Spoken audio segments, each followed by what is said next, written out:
믿음으로 기생 라합은 정탐꾼을 평안히 영접하였으므로 순종하지 아니한 자와 함께 멸망하지 아니하였도다. 우리 모든 성도들에게 하나님의 은혜가 충만하기를 바랍니다. 우리가 예수를 믿는 믿음, 소망, 사랑, 이것이 중요한데, 예수를 믿는 믿음이 뭐냐 할 때에 이 믿음에 있어서 오늘 생각하고자 하는 것은 여리고성의 기생 라합이 보여준 신앙인데, 한마디로 이것은 영접신앙입니다. 그래서 기생 라합은 정탐꾼을 평안히 영접하였으므로 순종하지 아니한 자와 함께 멸망하지 아니하였도다. 그래서 이 라합의 신앙은 한마디로 영접신앙입니다. 우리가 예수를 믿는다는 이 믿음의 특징 여러 가지를 보게 될 때에 그 중에 하나가 바로 영접함이라 하는 것을 알 수가 있습니다. 그래서 이 영접이 뭔가, 이 라합은 누구를 어떻게 영접했는가, 오늘 우리가 이 부분을 함께 생각하기를 원합니다. 이 영접신앙은 구원, 생명과 직결되어 있습니다. 영접하면 구원이고 영접 안 하면 구원받지 못하는 것이고, 그래서 영접을 하느냐 안 하느냐가 우리 인생에 있어서는 너무나 소중한 부분이에요. 그래서 이 시간에 다 예수를 영접한 분들이 앉아 있을 수도 있겠지만, 아직도 뭔가 하나님이 주시는 것을 영접하지 못한 분들은 이 말씀을 통해서 영접신앙이 회복되어지기를 바랍니다. 그래서 여리고성의 기생 라합은 영접신앙을 가졌다는 것을 우리가 기억을 해야 되는데, 여호수아 2장 10절 11절에 보면, 이는 너희가 애굽에서 나올 때에 여호와께서 너희 앞에서 홍해물을 마르게 하신 일과 너희가 요단 저쪽에 있는 아모리 사람 두 왕 시혼과 옥에게 행한 일, 곧 그들을 전멸시킨 일을 우리가 들었음이라. 우리가 듣자 곧 마음이 녹았고 너희로 말미암아 사람이 정신을 잃었나니, 너희의 하나님 여호와는 위로는 하늘에서도 아래는 땅에서도 하나님이시니라. 이 라합이 이스라엘 정탐꾼, 두 정탐꾼에게 하는 얘기예요. 그러니까 지금 이스라엘 백성들이 가나안 땅에서 이제 딱 들어와서 이제 요단을 건너기 직전에 여호수아가 두 정탐꾼을 여리고성으로 보냅니다. 이 두 정탐꾼이 여리고성에 들어갔을 때에 기생 라합의 집에 들어가서, 아마 그 집이 이렇게 뭐 또 기생이기도 하니까 여러 손님도 받기도 하고 하니까 투숙을 하러 들어갔겠죠. 들어가서 그때 이제 모든 여리고성 사람들이, 이 두 사람이 전혀 낯선 사람들이니까, 요즘 같아서 큰 도시 같으면 뭐 낯선 사람이 오면 뭐 그러려니 하고 지나가겠지만, 그 당시에 그 살던 사람들이 뻔히 알던 자기 민족, 자기 족속인데 낯선 사람이 오면 금방 눈에 띄죠. 그래서 이들을 알아차렸는데, 근데 이제 여리고성 사람들이 이제 이스라엘의 정탐꾼이라는 짐작을 하고 결국은 이제 그 정탐꾼을 잡으려고 할 때에 라합이 두 정탐꾼을 숨겨주면서 하는 얘기예요. 그래서 자기 옥상에다가 딱 숨겨놓고 두 정탐꾼에게 라합이 하는 말이 그것입니다.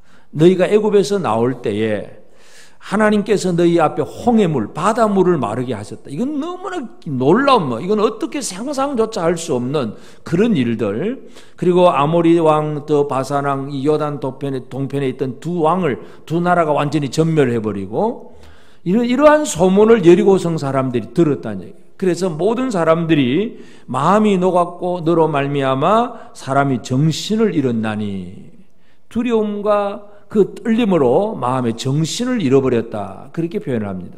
근데 이제 그 다음에 라합이 덧붙이는 말이 뭐냐 하면, 너희의 하나님 여호와는 위로는 하늘에서도 아래는 땅에서도 하나님이시니라. 너희의 하나님 여호와가 진짜다, 그거예요. 진짜. 이 여리고성 사람들이 자기 나름대로 섬기는 신들이 있습니다. 그래서 그 신 앞에 복을 빌고 그 신을 잘 섬기려고 애를 썼고 뭔가를 했는데, 아무리 자기 신들이 뭐 복 준다 뭐 한다 그래도 홍해 바다를 가른 적도 없고, 다른 나라를 한꺼번에 몰살시키고 두 나라를 한꺼번에 점령하는 그런 일도 없고, 그런데 이스라엘이 애굽에서 나와서 홍해 바다를 건너고 광야를 지나고 요단 동쪽에 와서는 두 나라를 없애버리고, 이런 일들은 이건 진짜 하나님 아니면, 이스라엘이 섬기는 신이 진짜 신이 아니면 있을 수가 없는 일이다. 라합이 그렇게 고백을 합니다. 그래서 너희 하나님 여호와는 위로는 하늘에서도 아레노는 땅에서도 하나님이다.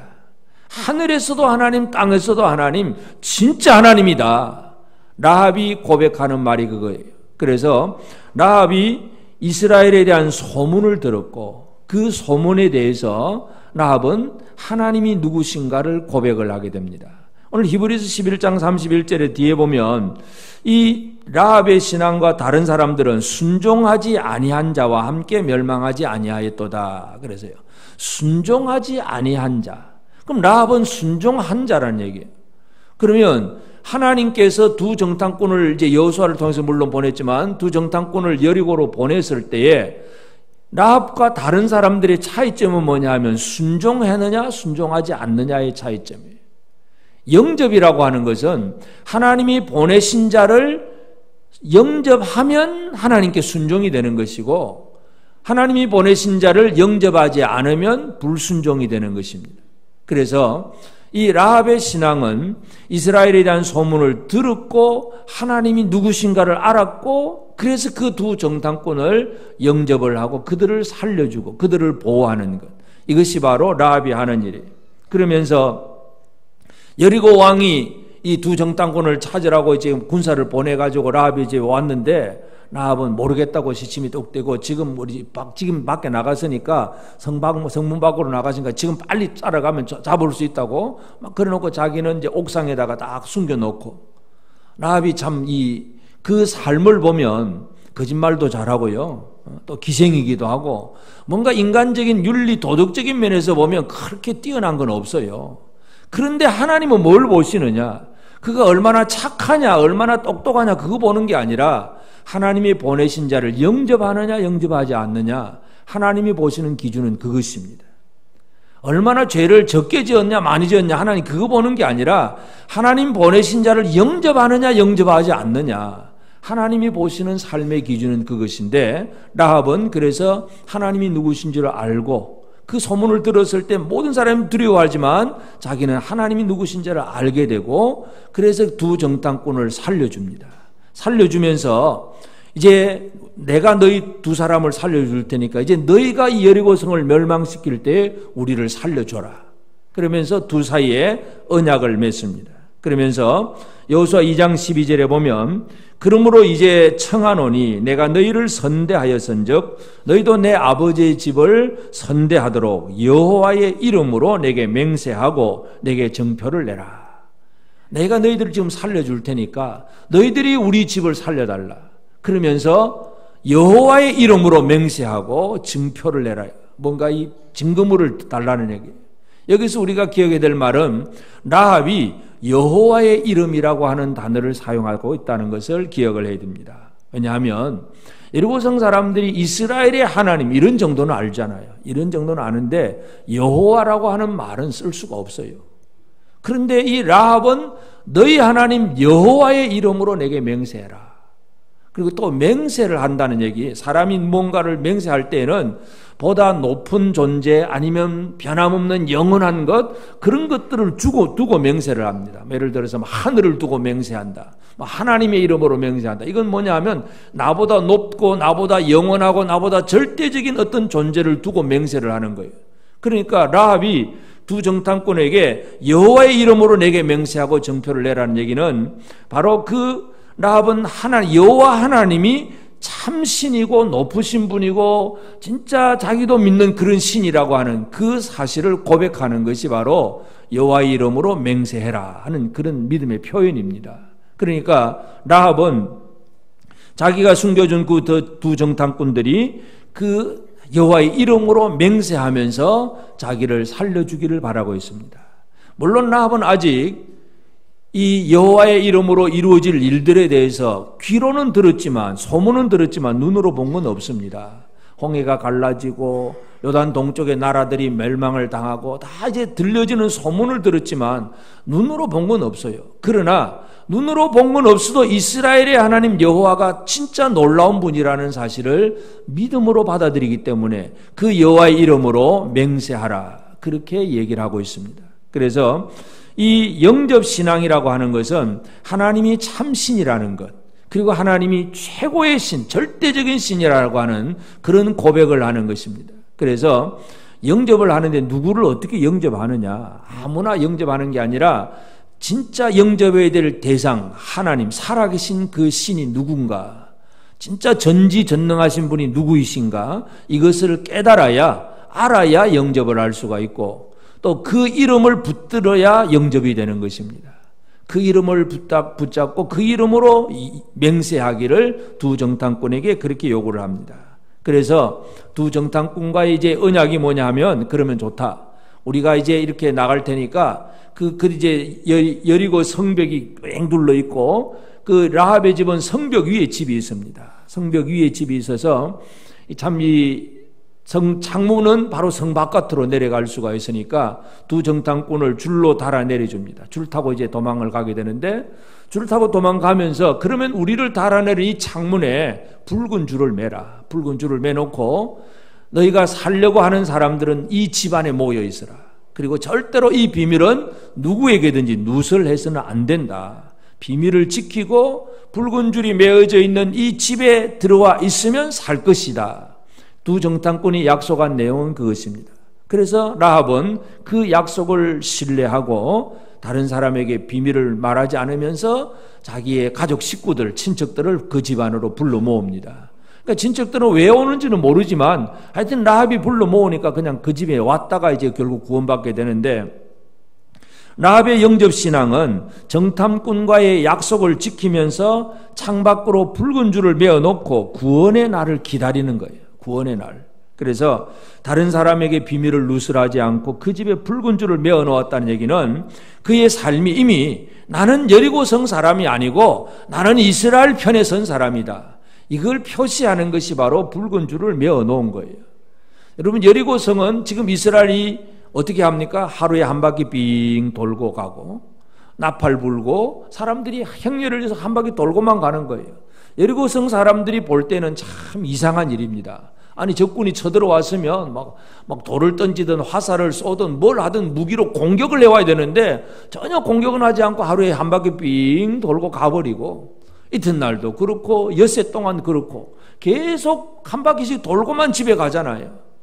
그럼 여리고성 사람들은 긴장이고 이게 도대체 뭔지 알 수가 없고 막 두려움에 가득 찬 그런 모습인데, 라합은 그 창문에 붉은 줄을 메어놓고 식구들을 모아놓고 기다리고 있습니다.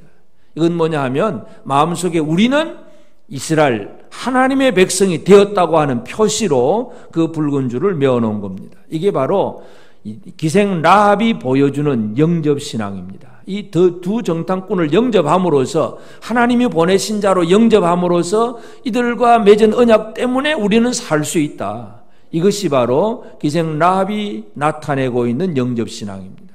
오늘 우리는 영접한다는 것이 얼마나 귀한 일인가를 한번 생각을 해야 됩니다. 여리고성이라고 하는 것이 이제 하나님께서 그 이스라엘 백성들을 통해서 하루에 한 바퀴씩 돌고 7일째는 7바퀴 돌고 마지막에 고함 한 번 지르면 성이 완전히 무너져 버립니다. 그러면 그 성 안에 사는 모든 사람들이 죽게 된 그것이 바로 여리고성의 상황이고 형편입니다.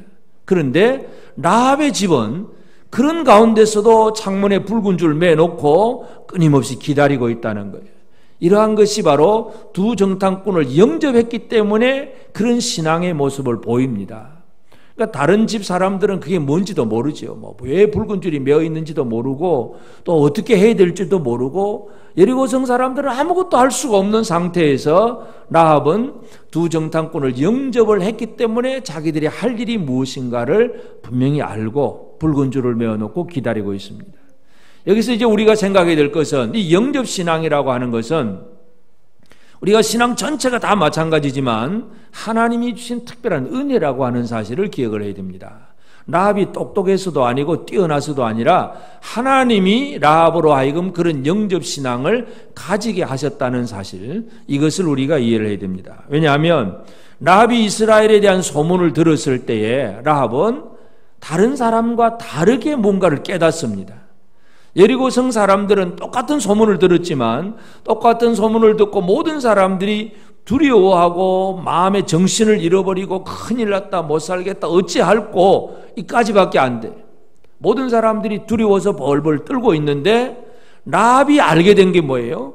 야, 이스라엘의 하나님이 진짜 하나님이구나. 이스라엘의 하나님이 진짜 살아계신 능력 있는 분이구나. 이것을 깨달아졌다는 얘기예요. 깨달아진다는 것이 얼마나 큰 은혜인지 모릅니다. 사람들은 똑같은 소문을 듣고 두려워만 하는데 라합은 깨닫게 됩니다. 여러분, 복음을 들을 줄 안다는 것은 얼마나 귀한 일인지 모릅니다. 귀 있는 자는 들을지어다. 이게 얼마나 참 복된 소리인지 모릅니다. 예수님께서 비유의 말씀을 하고 많은 설교를 했는데 알아들을 수 있는 사람은 알아듣고 못 듣는 사람은 그게 뭔지도 모르고 그냥 돌아가는 거예요. 오늘도 이 시간 말씀을 들으면서도 그게 뭔지 모르고 돌아가시는 분들이 있다면 참으로 불행한 사람입니다. 이렇게 하나님이 과거에 라합을 통해서 이렇게 역사하셨구나. 진짜 하나님 살아계시는구나. 이게 마음 깊숙이 완전히 새겨져야, 깨달아져야 이게 하나님 앞에 복받은 사람이에요. 여러분, 이 복을 꼭 받게 되기를 바랍니다. 고린도전서 12장 3절에 그러므로 내가 너희에게 알리노니 하나님의 영으로 말하는 자는 누구든지 예수를 저주할 자라 하지 아니하고 또 성령으로 아니하고는 누구든지 예수를 주시라 할 수 없느니라. 예수를 이 육신으로 십자가에 달려 죽으신 예수를 나의 구주로 영접한다는 것은 내 안에 계시는 성령의 역사하심, 이것 때문에 그렇게 되는 거예요. 성령이 아니면 십자가에 달린 예수를 구주로 영접을 할 수가 없어요. 그럼 미혹의 영이 들어가면 어떻게 될 겁니까? 미혹의 영이 들어가면 세상에서 아무리 뛰어난 학박사라고 해도 이단에 빠지잖아요. 여러분, 이단 빠진 사람이 무식해서 빠집니까? 안 그렇습니다. 똑똑하고 뛰어난 사람도 많습니다. 그런데 그 속에 영의 문제인데 미혹의 영이 들어가면 이단에 빠질 수밖에 없어요. 성령이 역사하면 십자가에 달린 예수를 주님으로 고백할 수가 있습니다. 이게 하나님의 은혜라고 하는 거예요. 그래서 여리고의 모든 사람들이 살았지만 라합이 하나님을 하나님으로 여호와 하나님을 고백할 수 있었던 것은 그에게 하나님이 은혜를 주셨다는 것. 그 외에는 답이 없어요. 다시 말해서 하나님은 복음을 들을 수 있는 영을 라합에게 부어주신 거예요. 그래야 제대로 믿음을 고백할 수가 있습니다. 영접신앙은 그렇게 해서 시작이 되는 것입니다. 오늘 우리가 내가 예수 그리스도를 구주로 고백할 수 있다는 것은 이미 복받은 사람입니다. 여러분, 복받은 사람들입니다. 하나님이 나로 하여금 성령을 보내주셔서 예수 그리스도를 나의 구주로 고백할 수 있었다. 나는 구세주가 있는 사람이고 나는 나를 구원하신 그분이 있는 나는 복받은 사람이다. 이거 깨닫는 거, 이거 얼마나 귀한 일인지 몰라요. 그래서 라합의 삶은 이 하나님의 은혜로 말미암아 다른 사람들은 똑같은 소문을 듣고 두려워서 벌벌 떨고만 있지만 라합은 이스라엘의 하나님을 발견할 수 있었다는 것. 이것이 라합이 받은 복이었고, 그래서 하나님이 하시는 일은 그 라합에게 그 영을 보내주어서 하나님을 깨닫게 하신 것이고, 또 한 가지는 라합은 이제 하나님께서 하신 일은 멸망의 대상 여리고성에서도 구원이 이루어지게 하시는 분이 바로 하나님이십니다. 여러분, 하나님께서 가나안 족속을 이스라엘에게 어떻게 하라 그러냐면 진멸하라 그랬어요. 진멸. 완전히 없애버리라. 하나도 살려두지 말아라. 이게 하나님이 가나안 7 족속이 그들의 죄악이 가득했기 때문에 심판해야 되기 때문에 이스라엘이 들어가서 가나안을 진멸해버리라고 말씀합니다. 그런데도 그 여리고성에 하나님은 또 라합을 살려주시잖아요.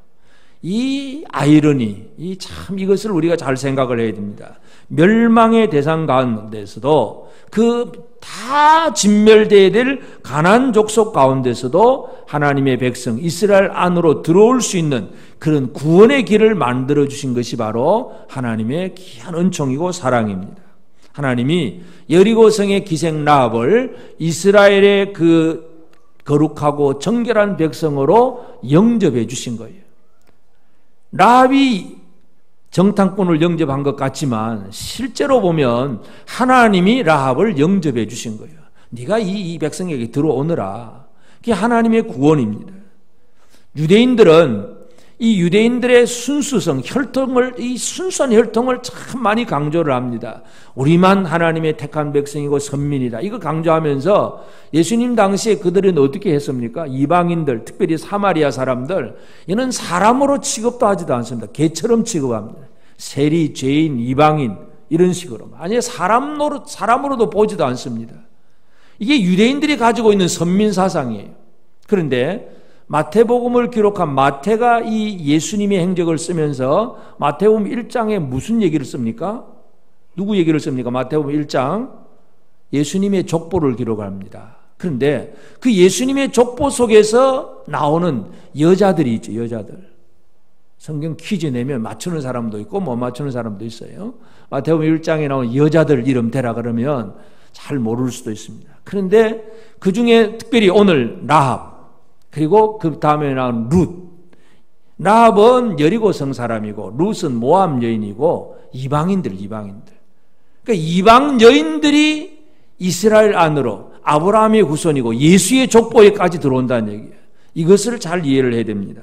마태복음 1장 5절에 보면 살몬은 라합에게서 보아스를 낳고 보아스는 룻에게서 오벳을 낳고 오벳은 이새를 낳고 이새는 다윗을 낳고요. 그러니까 이 살몬이라고 하는 사람이 아마도 짐작컨대 두 정탐꾼 중에 한 사람이 아니었겠느냐, 우리가 정탐은 그렇게 짐작을 할 수 있는데, 하여튼 이 라합이 이스라엘 속으로 들어와서 살몬과 결혼을 하게 되고 라합에게서 보아스를 낳습니다. 그럼 보아스는 또 모압 여인 룻을 영접해 드려서 거기에서 이제 이새를 오벳을 낳고 오벳은 이새를 낳고 이새는 다윗 왕을 낳고. 여러분, 이 유대의 족보가 그런 거예요. 예수 그리스도의 족보는 하나님의 은혜의 족보예요. 사람들은, 유대인들은 우리만 거룩하다, 우리만 진짜 깨끗하다 그래서 이방인들, 저 사마리아 사람들 이거는 취급도, 사람 취급도 하지 않고 그저 관계도 하지 않으려고 하지만 마태복음 1장에 딱 족보를 보면 우리가 아무리 거룩하고 깨끗한 것 같아도 하나님의 은혜가 아니면 이 예수 그리스도 구주가 영접이 나타나지도 않고 우리가 자랑하는 다윗 왕도 없다는 거, 그 얘기를 마태복음 1장에서 하고 있는 거예요. 그러니까 여기서 우리가 기억해야 될 것이 하나님께서 기생 라합을 영접해 주셨다는 것. 라합이 정탐꾼을 영접한 것 같지만 하나님이 라합을 영접해 주신 거예요. 이 은혜가 우리에게 얼마나 큰지 기억을 해야 됩니다. 왜냐하면 이 순간 여러분의 마음속에 깨달아져야 된다. 하나님이 나 같은 사람도 영접해 주셨구나. 아멘.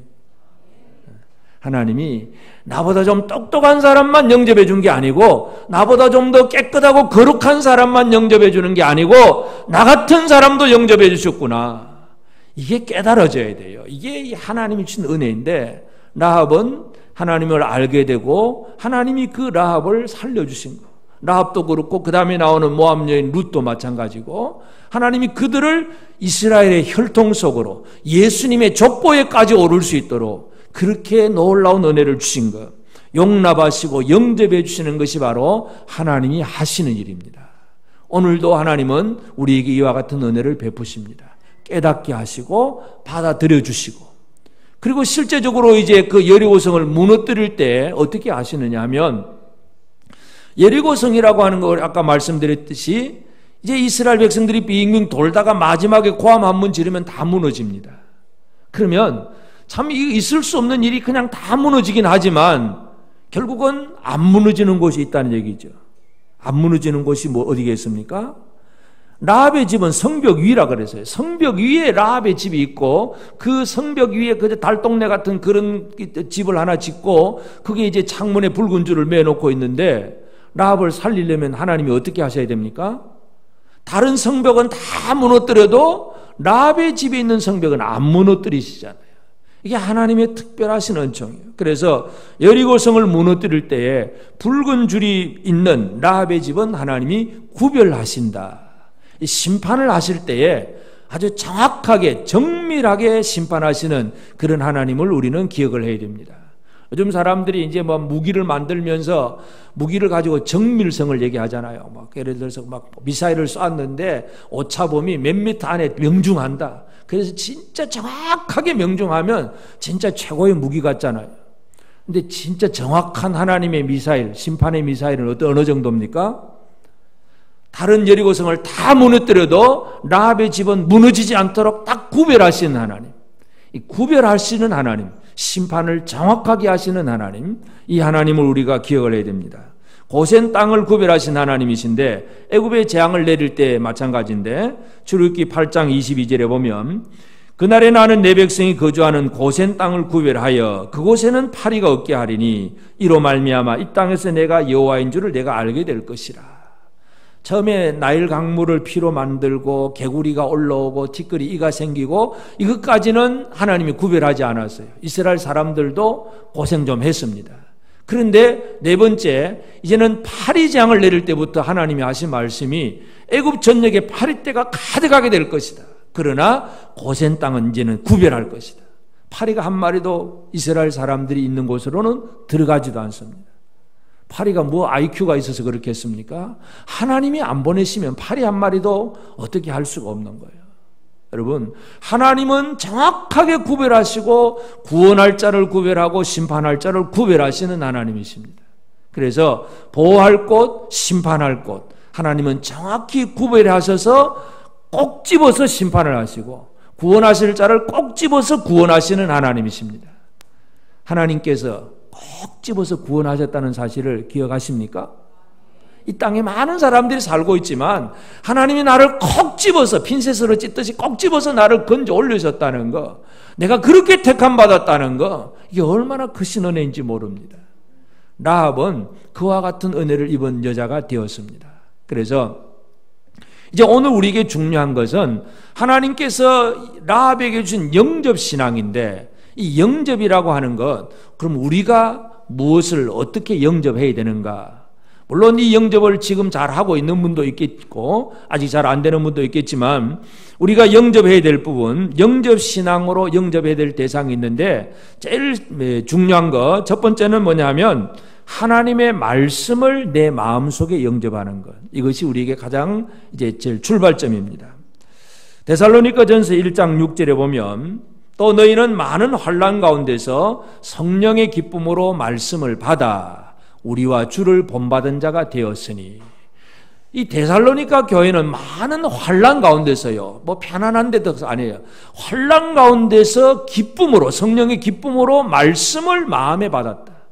사도 바울이 데살로니가 도시에 들어가서 전도할 때에 그 뒤따라오던 핍박하던 유대인들 때문에 전도를 오래 할 수가 없었어요. 쫓겨나야 되고 도망가야 되고 그런 어려운 지경인데도 데살로니가 사람들이 예수를 믿는다고 하면 그것 때문에 또 많은 고통을 당합니다. 집에서 쫓겨나기도 하고 동네 사람들한테 핍박을 받기도 하고 많은 어려움을 겪습니다. 그렇지만 그 환난 가운데서도 말씀을 마음에 받았다. 말씀을, 성령의 기쁨으로 말씀을 마음으로 받았어요. 이것이 구원의 시작이고 하나님의 그 놀라운 은총을 받아 누리는 축복입니다. 여러분, 오늘 우리가 영접해야 될 중에 제일 첫 번째 쉽게 할 수 있는 것이 바로 말씀을 마음으로 영접하는 일입니다. 여러분, 말씀을 마음으로 영접하십니까? 무슨 말씀이든지 그게 하나님 말씀이라면 무조건 아멘으로 받아들여야 됩니다. 아멘입니까? 하나님의 말씀을 무조건 아멘으로 받아들여야 되는데 우리는 잘 고르고 있지요. 내 마음에 드는 것, 안 드는 것, 믿을 수 있는 것, 믿을 수 없는 것, 내가 할 수 있는 것, 내가 할 수 없는 것. 우리 기준이 전부 내 눈, 내 귀가 필터가 되어가지고 골라서 들으려고 할 때가 많아요. 하나님 말씀을 있는 그대로 들을 줄 알아야 됩니다. 소돔성의 하나님의 멸망에 대한 얘기를 하는데 창세기 19장 13절 14절 보면, 그들에 대한 부르짖음이 여호와 앞에 크므로 여호와께서 이것을 멸하시려고 우리를 보내셨나니 우리가 멸하리라. 롯이 나가서 그 딸들과 결혼할 사이들에게 말하여 이르기를 여호와께서 이 성을 멸하실 터이니 너희는 일어나 이곳에서 떠나라 하되 그의 사이들은 농담으로 여겼더라. 이런 두 천사가 소돔성으로 왔습니다. 하나님은 지금 소돔성에 죄악이 가득한 것을 아시고 천사를 마지막으로 보내어서 그 천사를 통해서 이제 죄악을 확인하는 작업인데, 이제 롯은 아브라함의 조카 롯입니다. 아브라함 조카 롯은 그 두 천사를 영접해 드렸어요. 일단은 영접하는 게 중요합니다. 이 두 천사를 하나님의 사람으로 영접을 해서 집안에 드리고, 그리고 이제 두 천사가 얘기를 해줍니다. 이 성은 이제 불에 타서 멸망할 것이다. 여러분, 이 롯은 많은 재산을 가지고 이제 잘 먹고 잘 살기 위해서 소돔성으로 들어왔습니다. 자기 많은 소떼 양떼를 가지고 와가지고 성 사람들과 이제 장사도 하고 교육도 하면서 하여튼 이 땅에서 그냥 그 성의 성문에 앉았다는 개념은 그 성의 장로의 위치에 있다는 정도로 아주 모든 것이 괜찮은, 세상에서 잘 살 수 있는 그런 위치가 되었습니다. 편안하고 잘 살 수 있고 두 딸도 있어가지고 그 성 사람이 뛰어난 청년들이 막 사위 되려고 하고, 그래서 지금 이 소돔성에서 이 롯의 삶은 문제없는 생활입니다. 근데 어느 날 갑자기 두 사람이 딱 찾아왔는데 보니까 이는 보통 사람이 아니고 하나님의 천사라는 것을 롯은 알아차렸고, 근데 이제 그가 와서 해주는 말이 뭐냐 하면 여호와께서 이곳을 멸하시려고 우리를 보내셨나니 이 성이 이제 멸망당할 거다, 그 얘기를 해줍니다. 그때 롯의 신앙은 뭐냐 하면 롯은 천사가 전해주는 그 말을 마음에 받아들이는 거예요. 아, 이 성은 망하는구나. 내가 이렇게 잘 살아보려고 애를 쓰는 게 아무 의미도 없구나. 이 소돔성은 망할 수밖에 없구나. 그러니까 그 다음 바로 나가서 누구를 얘기합니까? 두 사이들을, 딸들과 정혼한 두 사이들에게 가서 이제 여호와께서 이 성을 멸하실 터이니 너희는 일어나 이곳에서 떠나라. 그 말을 할 수 있다는 얘기는 그 말을 받아들였기 때문에 말하는 거예요. 롯이 못 믿으면 그 말을 못하지요. 롯이 그 말을 믿었기 때문에 자기 사이들에게 이 성은 이제 멸망당할 거니까 떠나라. 그런데 사이들은 그 말을 농담으로 여겼더라. 하나님의 말씀이 있는 그대로 받아들이는 사람이 있는가 하면 말씀을 농담으로 받는 사람이 있습니다. 오늘도 우리에게 들려지는 하나님의 음성을 믿음으로, 감사함으로, 순종하는 자세로 받으려고 하는 사람이 있는가 하면 하나님의 말씀이 그런가 하고 한번 들어보는, 교양을 쌓기 위해서 아니면 상식을 넓히기 위해서 뭔가 성경 말씀의 내용이 뭔지 좀 지식적으로 이해하기 위해서 듣고 끝내버리는 그런 정도가 되어버리면 아무 의미가 없습니다. 성경의 말씀이 내일 당장 죽는다 그럴 때 그걸 농담으로 여기느냐 진짜로 여기냐 이거예요. 여러분, 소돔성에 대한 말씀을 오늘 우리에게 그대로 한번 적용을 해봅시다. 오늘 이 시간 우리에게 주어지는 말씀이 오늘 예수님 저녁에 재림하실 것이다. 물론 이제 제가 이거는 확실히 들은 말씀이 아니기 때문에 장담 못하지만 비유컨대 예수님이 오늘 저녁에 재림하실 거다 그러면 여러분 그 말이 좀 믿어질까요? 믿어질까요? 안 믿어질까요? 잘 모르겠어요. 사람들은 내일 지구가 망한다, 어떻게 된다, 두려워서 벌벌 떨 수는 있어요. 겁을 먹을 수는 있어요. 그러나 믿음을 쉽게 고백하지는 못합니다. 근데 참 이 말씀을 마음으로 잘 받아들이는 것, 이것이 참 중요합니다. 결국은 이것도 아까도 말씀드렸듯이 성령의 도우심 때문에 그 말씀을 받아들일 수가 있는데, 악하고 더러운 귀신들, 더러운 영들은 우리의 귀와 눈과 입에 자리 잡아서 말씀을 듣지 못하게 하고 보지 못하게 하고 말씀에 전혀 감동을 느끼지 못하게 하는 것, 더러운 영들이 하는 일이고, 성령이 하시는 일은 하나님의 말씀을 믿음으로 받아들이게 하는 것입니다. 여러분, 오늘 우리는 하나님의 말씀을 영접하는 사람이 되어지기를 원합니다.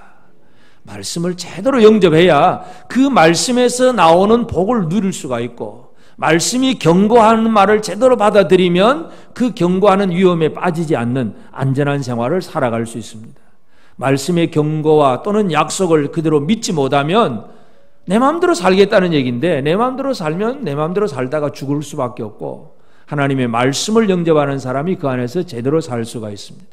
그리고 이 말씀을 영접한다는 것은 우리가 매일매일 들려지는 말씀이기도 하지만 제일 핵심은 뭐냐? 하나님의 말씀이신 예수 그리스도를 영접하는 것. 예수 믿는 사람은 이건 다 이루신 일이기도 하겠지만은 우리가 잘 아는 요한복음 1장 12절에서 영접하는 자, 곧 그 이름을 믿는 자들에게는 하나님의 자녀가 되는 권세를 주셨으니, 영접, 그 이름을 믿는 것, 예수 이름을 영접하는 거예요. 예수의 이름을 영접하면 이것이 하나님의 아들, 하나님의 자녀라고 하는 그런 새로운 신분으로 삶을 시작하게 합니다. 그래서 우리가 말씀을 영접해야 되고 예수 그리스도를 영접을 해야 됩니다. 근데 예수를 영접한다고 하는 것은 그 이름을 영접하는 거예요. 그 이름만이 우리의 구원자다.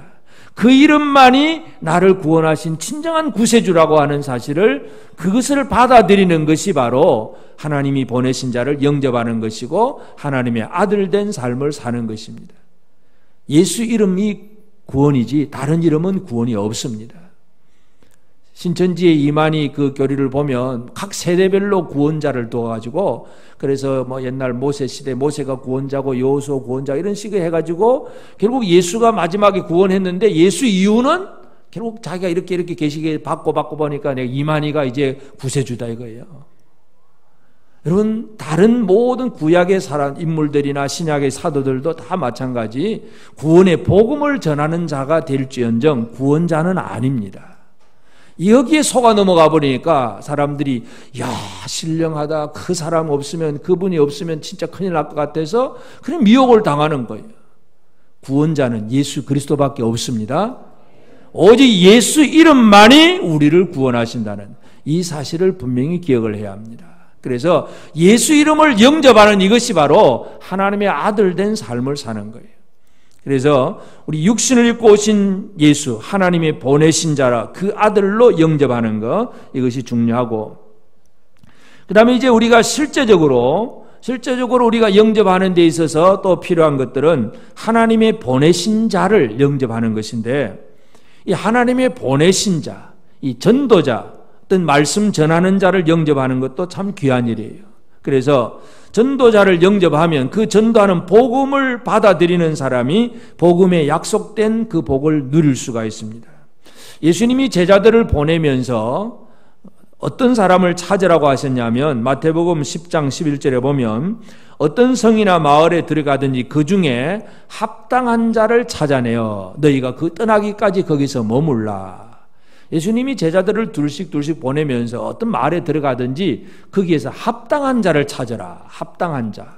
그래서 합당한 자가 뭐냐 하면, 합당한 자라는 얘기는 결국은 제자들이 가서 복음을 전할 때에 사람들이 그것을 믿음으로 받아들이고 또는 그 사도들을 위해서 대접도 하고 봉사도 해주는 그런 이 사도들을 후원해 주는 자가 바로 합당한 자예요. 이 합당한 자를 찾아내라. 그리고 그 집에 머무르면서 그곳에 대접을 받으면서 그 동네에 복음 전하라. 예수님이 제자들에게 가르치는 방법이에요. 그러니까 예수님은 이 땅에 어떤 사람을 찾기를 원하셨느냐 하면 합당한 자를 찾기를 원하셨어요. 이 합당한 자. 이 합당하다는 게 참 중요한데, 사도행전 16장 14절 15절에 보면 두아디라시에 있는 자색옷감 장사로서 하나님을 섬기는 루디아라는 한 여자가 말을 듣고 있을 때 주께서 그 마음을 열어 바울의 말을 따르게 하신지라. 그와 그 집이 다 세례를 받고 우리에게 청하여 이르되 만일 나를 주 믿는 자로 알거든 내 집에 들어와 유하라고 강건하여 머물게 하니라. 이 두아디라 사람, 이 루디아, 자주장사 루디아는 사도 바울에게 있어서 합당한 자입니다. 바울은 지금 자기는 아시아에서 복음 전하려고 했는데 하나님이 자꾸 틀어서 유럽으로 가게 했어요. 그 마게도냐 유럽인데 마게도냐 지역의 빌립보성에 가서 아무도 아는 사람도 없고 만나볼 수 있는 사람도 없어서 어느 집에도 못 들어가고 있는데 안식일이 되어서 강가에 가서 기도를 하려고 하는데 여자들이 모여서 뭔가 기도하는 모습이 보였고, 그래서 복음을 전했더니 그 루디아가 사도 바울의 말을 받아들이고 그리고 자기 집으로 이 사도들의 일행을 영접을 하는 거예요. 루디아도 영접신앙입니다. 그 루디아가 바로 그 사도 바울에게 있어서는 합당한 자예요. 여러분, 우리가 예수 그리스도도 영접해야 되지만 복음을 전하는 자들에게 있어서는 우리는 또 합당한 자가 되는 역할도 참 중요합니다. 그래서 하나님의 일을 하는 사람들을 영접하고 그를 대접하고 후원하고 섬기면서 하나님의 일들이 더 많이 퍼져나가도록 뭔가를 헌신할 줄 아는 사람이 되는 거예요. 이게 바로 합당한 자가 되는 거예요. 예수님이 찾아내기를 원하시는 사람이고, 그런 사람이 된다는 것이 바로 영접신앙을 가진 사람입니다. 그래서 영접신앙은 예수 그리스도 이름을 믿고 구원받은 사람이기도 하고 늘 주의 말씀을 들으면서 믿고 순종하고 신뢰하는 사람이기도 하고, 하나님의 일을 하는 사람을 영접하면서 하나님의 일을 더 잘 이루어지도록 돕는 역할을 하는 사람이 바로 영접신앙을 가진 사람입니다. 오늘 우리 성도들에게 이 영접신앙이 가득하기를 바랍니다. 그래서 그냥 나 혼자만 어떻게 잘 살아보겠다 그 개념이 아니라 진짜 이 영접신앙을 가지고 살면 내가 계산할 수 없는 놀라운 은혜를 누리게 됩니다. 영접신앙이라고 하는 것은 하나님이 보내주시는 복, 하나님이 보내주시는 그 구원과 생명, 그것을 받을 줄 아는 것이 바로 영접신앙이에요. 아무리 좋은 걸 줘도 받을 줄 모르면 소용이 없잖아요. 아무리 맛있는 음식이 있어도 먹지 않으면, 먹을 줄 모르면 아무 소용이 없듯이 하나님이 우리에게 주신 놀라운 은혜가 있는데도 그 아들, 그 말씀을 우리가 영접하지 않으면 그의 은혜를 누릴 수가 없습니다. 그래서 기생 라합을 통해서 볼 수 있는 것은 바로 영접신앙인데, 이 영접신앙은 오늘 우리에게도 필요합니다. 이미 예수 그리스도를 구세주로 영접하신 것 우리 신앙의 출발인데, 여기에서부터 이것으로 끝나지 말고 우리는 늘 매일의 삶 속에서 하나님의 말씀을 영접해야 돼요. 말씀을 영접하고 명령에 따라 순종하고 경고하는 말씀에 따라서 늘 자신을 두려워함으로 자기를 잘 살피고, 약속하신 말씀이 있으면 붙들고 나아가고, 이게 우리가 말씀을 영접한 사람이고, 또 마지막으로 루디아처럼 우리의 가정과 우리의 삶과 우리의 생활을 열어서 하나님의 일을 하는 사람들과 더불어서 함께 일을 해나가는 것, 이것이 바로 영접신앙이고, 이 영접신앙을 가진 자는 하나님이 주시는 놀라운 복을 받습니다. 여리고 성이 다 무너져도 라합의 집은 무너지지 않습니다. 그 성에 사는 모든 사람이 죽어도 라합의 집 안에 있는 사람은 절대로 죽지 않습니다. 이게 하나님 주신 은총이에요. 이 은총을 누리는 것이 바로 영접신앙임을 다시 한번 기억하고, 우리 자신들이 영접신앙을 가져야 되겠고, 또 한 가지는 아직도 예수 그리스도를 영접하지 못한 그런 우리 이웃들을 바라보면서 그들이 예수를 영접할 수 있도록 복음을 전하는 사명, 이것이 저와 여러분에게 주어진 사명임을 기억하고 이 사역을 잘 감당하는 우리 모두가 되어지기를 바랍니다. 아멘.